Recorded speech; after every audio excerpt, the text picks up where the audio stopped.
Peace be upon you, and the mercy and blessings of God. Technology is changing everything in our lives, even how we connect with the Quran. Today we're looking at Quran Bots, smart computer programs made to help us get to and understand God's book. Are these bots a good thing, or do they risk making us feel less connected to the Quran in our hearts? This isn't just about technology. It affects every Muslim, from students in faraway villages to busy workers and new Muslims. Quran bots promise instant access to translations, explanations, and recitations. But we have to ask, do they make our spiritual journey better, or do they just turn it into a quick deal? The way the Quran has been passed down is from heart to heart, from teacher to student, through many generations. Now, computer programs offer facts, but they don't have the spirit and wisdom of a real teacher. As we use these tools, we must make sure they help our traditions, not replace them. Our goal: use technology to make the Quran easy to get to, while keeping the true spirit of Islamic learning safe. Real understanding is about changing for the better, not just getting facts. Can a bot help someone become a better person and be humble? Or can only a human teacher inspire that? Let's figure out how to use these tools wisely, God willing. The journey starts with knowing what a Quran bot really is. So what is a Quran bot? Imagine typing a question about a verse and getting an answer right away, meaning background or related topics.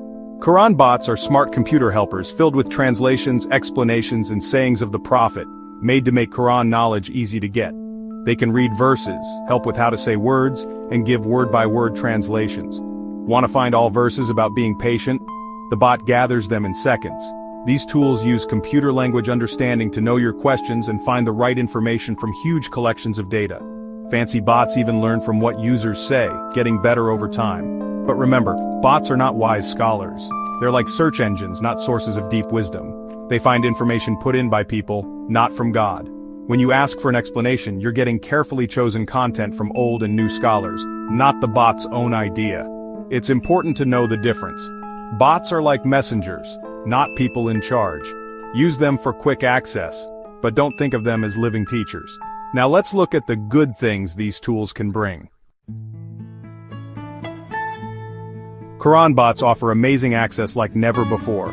For Muslims far from scholars or Islamic centers, these tools give instant help, anytime, anywhere. They make learning fun for young people, easy for busy adults, and welcoming for new Muslims. You can listen to readings, check meanings, or ask questions while you're out and about. For those memorizing the Quran, bots can help with repeating, keeping track of progress, and fixing mistakes. While they can't take the place of a live teacher, they're super helpful for practice and reviewing. Daily reminders and verse alerts help keep the Quran in our lives. Technology, when used smartly, can connect us back to God's book, even in the busiest times. It lets us take charge of our learning and stay consistent. For many, it's a way to get more deeply involved with the Quran. But with these good things come important dangers. Let's look at the possible bad sides of relying too much on digital tools. Finding the right balance is key. With being easy to use comes risk, especially losing human connection. Learning from a teacher isn't just about getting facts, it's about seeing their good character, humility, and love for the Quran. No computer program can copy the guidance and spiritual help of a good scholar. There's also the danger of wrong information. Computer programs are only as good as the information they're given.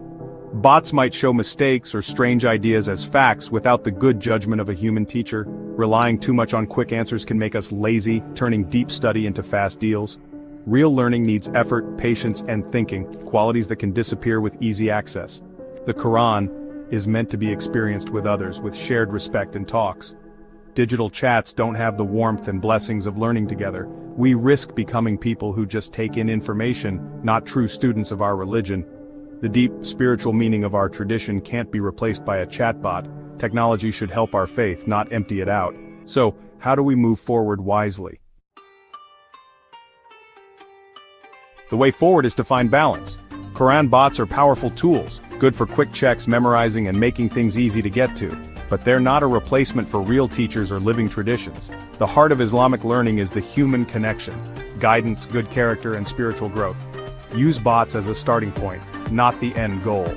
Bring your questions to scholars, join study groups, and seek knowledge with others. Let technology be your helper, not your boss. Ask yourself, Is this tool making my faith stronger or making my worship empty? The goal is to become a person of the Quran, not just someone who takes in information. Changing for the better needs more than just facts. It needs companionship and tradition. Use every tool, but never forget the real heart of knowledge, the pure heart of a good teacher. May God guide us to use technology wisely and keep our hearts connected to His book.